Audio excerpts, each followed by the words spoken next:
आष्टी तालुक्यातील पिंपरी घाट परिसरातील कानिपनाथ घाटात शनिवारी पहाटे 4च्या सुमारास हा अपघात घडला।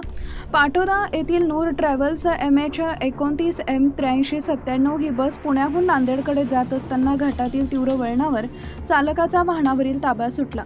भरधाव वेगामुळे बस रस्त्यावरच पलटी झाली। अपघाताच्या वेळी बहुतेक प्रवासी गाढ झोपेत होते।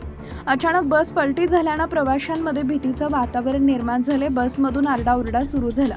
मात्र अपघाताची माहिती मिळताच परिसरातील ग्रामस्थांनी घटनास्थळी धाव घेतली आणि मदत कार्य सुरू केले।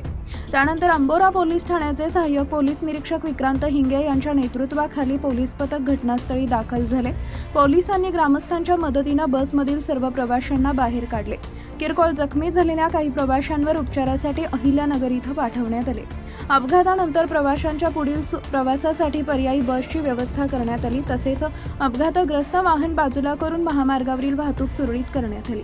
घाटातील वळणावर बस पलटी झाल्यानंतर काही क्षण प्रवाशांना काय घडलं हे समजलंच नाही। बसचा वेग आणि अपघाताची तीव्रता पाहता मोठी जीवितहानी होण्याची शक्यता होती। मात्र प्रवाशांचे नशीब बलवत्तर ठरल्यामुळे काळ आला होता पण वेळ आली नव्हती, म्हणून सर्वजण सुरक्षित बचावले।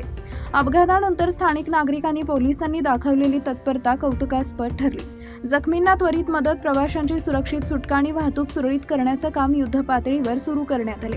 कानिपनाथ घाटातील तीव्र वळणे आणि उतार यामुळे हा मार्ग आधीपासूनच अपघातप्रवण मानला जातो। शनिवारी झालेल्या घटनेनं पुन्हा एकदा घाट रस्त्यावरील सुरक्षेचा प्रश्न ऐरणीवर आणलाय। वाहन चालकांनी वेगावर नियंत्रण ठेवणे आणि वाहतूक नियमांचं पालन करणं गरजेचं असल्याचं मत व्यक्त होतंय।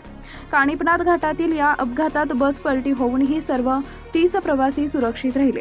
अपघाताची तीव्रता पाहता मोठी जीवितहानी होण्याची शक्यता नाकारता येत नव्हती।